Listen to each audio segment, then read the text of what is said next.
1941년도 12월 7일 날은 그 일본의 바다에 떠 있던 네 척의 항공모함에서 수많은 전폭기들이 미국 하와이에 있는 진주만으로 날아갑니다. 그러고는 갑작스럽게 그것을 공습을 하게 됩니다. 그러니까 미국 사람들은 그 시간에 속수무책으로 당할 수밖에 없었던 그런 시간입니다. 근데 그날이 주일날입니다. 그리고 그때 전쟁이 발발해서 무려 태평양 전쟁이 4년에 걸쳐서 일어나게 됩니다. 근데 아시는 대로 이제 이날은 주일날이었고, 그러고 이때가 크리스마스 시즌입니다.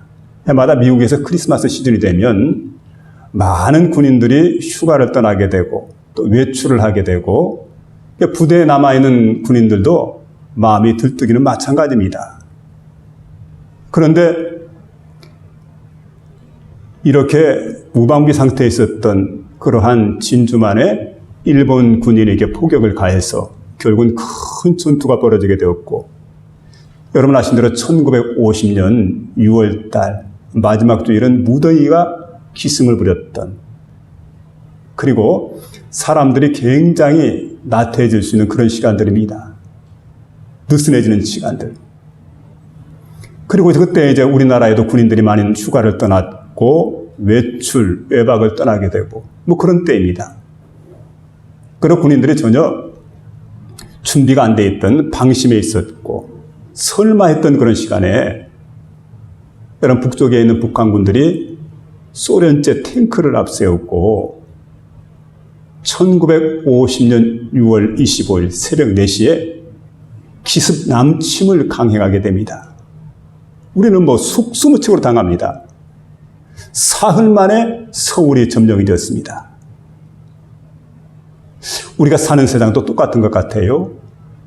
예기치 못한 일들, 이런 일들이 마치 복병처럼 숨어 있다가 갑자기 툭 하고 터지게 될 때 그 복병을 해서 많은 사람들이 흔들리고 쓰러지게 되고 또 우왕좌왕하는 이런 일들이 대단히 많이 있습니다. 어찌할 바를 몰라 하는. 그럴 때 우리가 이제 오늘 본문에 있는 말씀처럼 깨어있다고 한다면 어떤 어려운 일이 일어난다 할지라도 여러분 능히 대처하게 되는 그런 일들이 있을 줄로 믿습니다. 그래서 우리 믿음의 사람들은 언제든 깨어있어야 된다. 오늘 본문은 이걸 우리에게 강조해주고 있습니다. 그 유대 나라에서 결혼식이라고 할 때 우리가 조금 다른 점이 있습니다.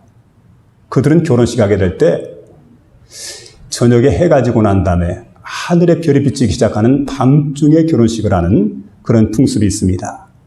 그리고 결혼식을 하다 보면은 그 신부 측 사람들이 신랑을 포로로 잡아가는 그런 경우가 있기 때문에 신랑이 시간을 예고할 수가 없습니다.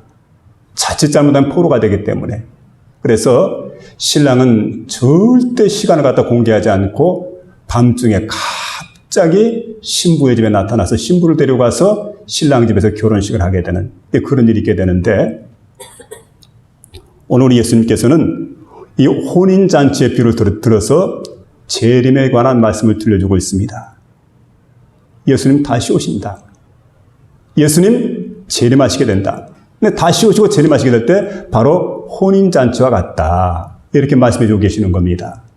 그러니까 여러분, 이 혼인잔치 가운데 보게 되면 이 비유에서 우리에게 주시는 귀한 말씀은, 그 혼인잔치에서 갑자기 신랑이 온다는 얘기죠. 우리 주님께서도 갑자기 세상에 재림하시게 됩니다. 그런 거로 중요한 것은 깨어있는 일이 중요합니다. 그리고 등과 기름을 준비했다가 그 주님이 오실 때에 마치 신랑을 맞이하는 것처럼 그렇게 맞이할 수 있다고 한다면은 이런 사람들은 굉장히 행복한 사람이 될 것이고, 등과 기름을 준비하지 못하다가 예수님 오시게 될 때 그 예수님을 영접하지 못한다고 한다면 정말 이 사람들은 불행한 사람이 될 수밖에 없다 하는 것을 우리에게 보여주고 있습니다. 오늘 본문에는 10처녀가 등장을 합니다. 그런데 준비되어 있는 그 10명의 처녀들 가운데 모두가 어떻게 보면 다 나름대로 최선을 다한 것 같은데, 그런데 5 처녀는 신랑을 맞이하지 못했다는 겁니다. 왜일까요? 신랑을 맞이하지 못했던 결정적인 원인은 바로 등불은 준비했는데 기름을 준비하지 못했기 때문에 신랑을 영접하지 못했다는 겁니다. 그럼 여러분, 기름은 무엇이고 등불은 뭡니까? 등불이라고 하는 게 바로 우리의 신앙의 외형적인 모습이라고 한다면은 기름은 내면적인 모습을 가르쳐주고 있습니다. 그래서 신앙의 형식 틀은 갖추었는데 내면을 갖추지 못한 사람들, 이런 사람들은 우리 주님께서 재림하시게 될 때 슬피 울게 되는, 후회하게 되는, 땅을 치고 통곡하게 되는 그런 날이 반드시 올 것이다. 그런 거로 여러분 반드시 우리가 준비를 잘해야 돼요. 그래서 오늘 저는 이 말씀을 통해서 특별히 깨어있으라 하는 말씀을 가지고 하나님 말씀을 전하게 될 터인데, 이 말씀을 듣는 가운데 성령께서 우리에게 주시는 계시의 말씀을 듣는 복된 시간 될 수 있기를 주의 이름으로 부탁을 드립니다. 먼저는 기다리는 자가 되어야 된다, 이런 말씀인데 5절에 보니까 신랑이 더디 오니까 사람들이 졸며 잘세 이렇게 말합니다. 신랑이 더디 오므로 졸며 잔다 이렇게 말하고 있는데, 자, 여기 보니까 중요한 건 10처녀입니다. 10처녀는 최선을 다해서 나름대로 이렇게 신랑이 오는 걸 지금 준비하고 있는데, 신랑은 반드시 온다. 그리고 신랑이 오는 걸 모두가 다 기다리고 있습니다. 그런데 모두가 온다고 믿었고 기다리고 있었는데 5 처녀는 영접하지 못했습니다. 이유는 뭘까요? 5 처녀는 영접했는데 5 처녀는 영접하지 못했는데, 여러분 등불은 준비했지만 기름을 준비하지 못했다. 이걸 지적해주고 있는데, 자, 한번 생각해 보시기 바랍니다. 졸며 잘세 그랬어요. 10처녀 모두가 다 졸고 잠을 자고 있는데 여기에 대해서 책망이 없습니다. 이상하죠? 그런데 자, 졸고 자는 거야 어쩔 수 없지만, 그런데 여기 보니까 중요한 건 신랑이 오게 될 때 신랑을 맞이할 만한 등불이 준비되어 있느냐, 기름이 준비가 되어 있느냐. 그런데 더디 온다고 했어요. 신랑이 더디 온다. 신랑이 더디 오기 때문에 자, 지혜로운 사람들은, 슬기로운 처녀들은 바로 등불을 준비했을 뿐만 아니라 기름을 미리 준비를 했습니다. 미련한 사람은 뭡니까? 등불은 준비했지만 기름은 준비하지 못했다는 거예요. 우리가 똑같이 하나님께 지금 예배를 드리고 있지만은 어떤 사람은 등불과 기름을 함께 준비한 사람이 있는데, 어떤 사람은 등불은 준비했는데 기름을 준비하지 못했던 이런 사람들이 있습니다. 잘 새겨들으시기 바랍니다. 그러면 자, 기름이라는 건 도대체 뭘까? 기름은 구원신앙을 우리에게 말해주고 있습니다. 자, 이제 여러분에게 묻습니다. 3가지 중요한 질문할 터인데 한번 스스로 답변해 보시기 바랍니다. 여러분은 죄 사함에 대한 확신이 있습니까? 나는 죄인입니다. 죄 있는 모습으로는 하나님 나라에 갈 수가 없습니다. 근데 그리스도 예수의 십자가 보혈을 통해서 내 모든 죄가 다 사함받게 됩니다. 내가 그 사실을 믿는 게 중요하죠. 그래서 여러분, 죄 사함에 대한 확신입니다. 또 하나입니다. 내가 예수를 믿음으로 의롭게 되어지는 겁니다.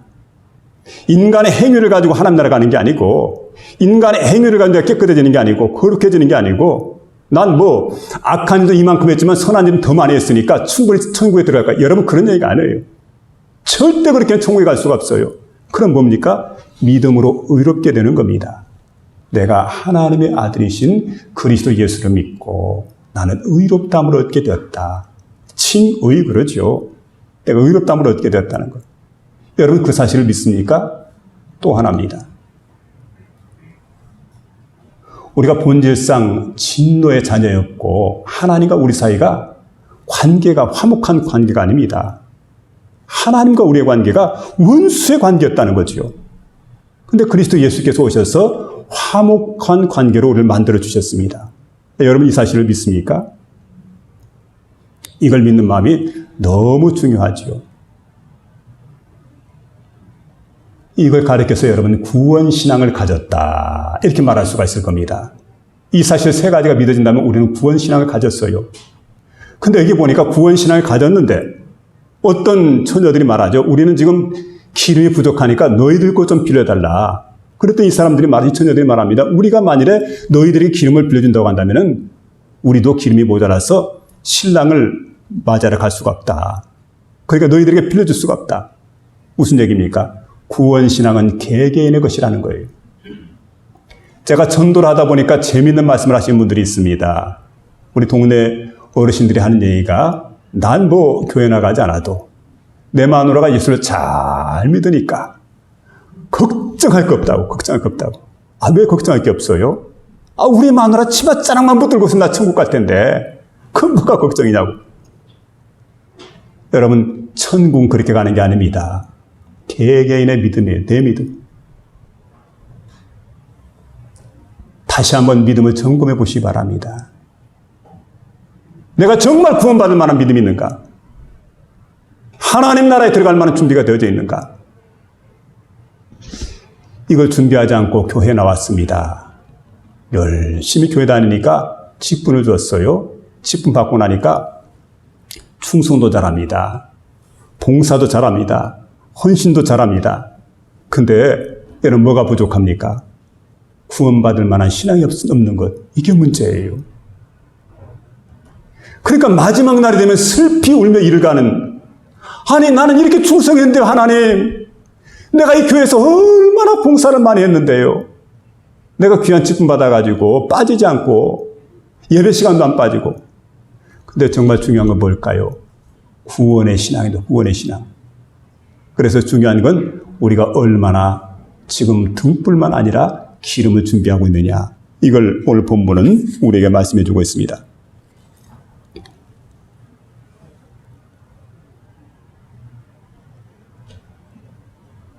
그래서 특별히 비유의 중심 가운데 보게 되면 기다림에 관한 말씀이 들려옵니다. 신랑이 온다는 사실을 듣고 신부들이 지금 신부의 친구 되는 들러리 처녀들이 지금 기다리고 있습니다. 기다리는 것. 근데 가만히 보니까 더디 왔다는 거지요.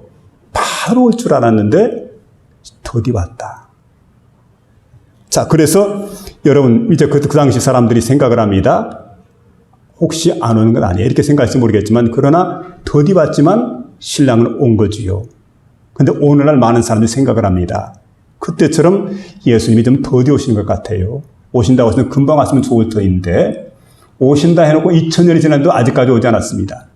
그러니까 많은 사람들이 생각을 합니다. 글쎄 예수님 오실까? 안 올지도 몰라.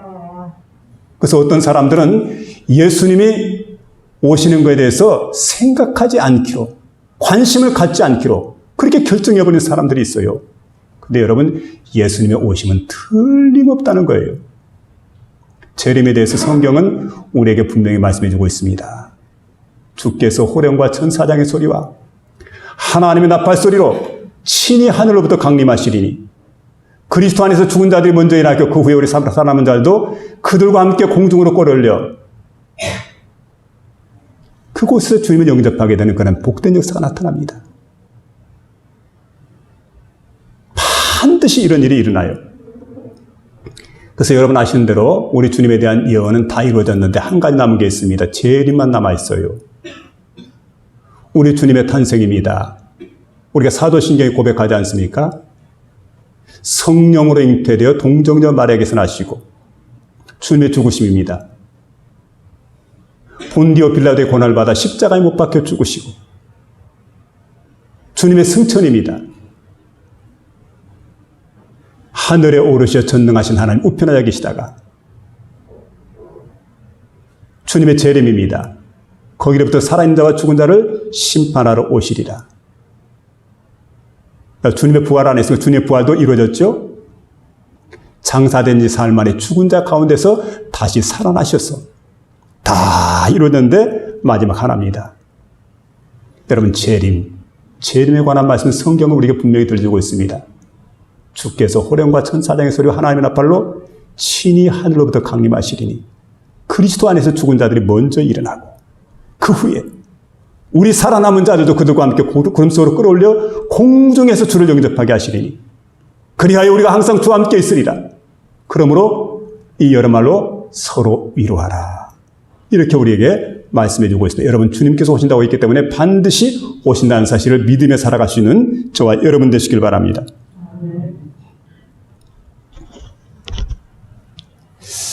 인디안 추장이 손자와 함께 대화를 하게 됩니다. 여러분 잘 아는 얘기일 거예요. 그런데 이 추장이 손자에게 얘기를 합니다. 얘야, 사람의 마음속에는 두 마리의 늑대가 있단다. 한 마리의 늑대는 착한 늑대, 한 마리의 늑대는 악한 늑대란다. 근데 악한 늑대가 마음속에 들어오게 되면 그 악한 늑대는 자, 어떤 일을 하게 되느냐. 그 악한 늑대가 우리에게 좋은 마음을 가져다 주는 게 아니고 아주 악한 마음을 가져다 주게 되는데 미워하게 되고 그리고 질투하게 만들고 살인하고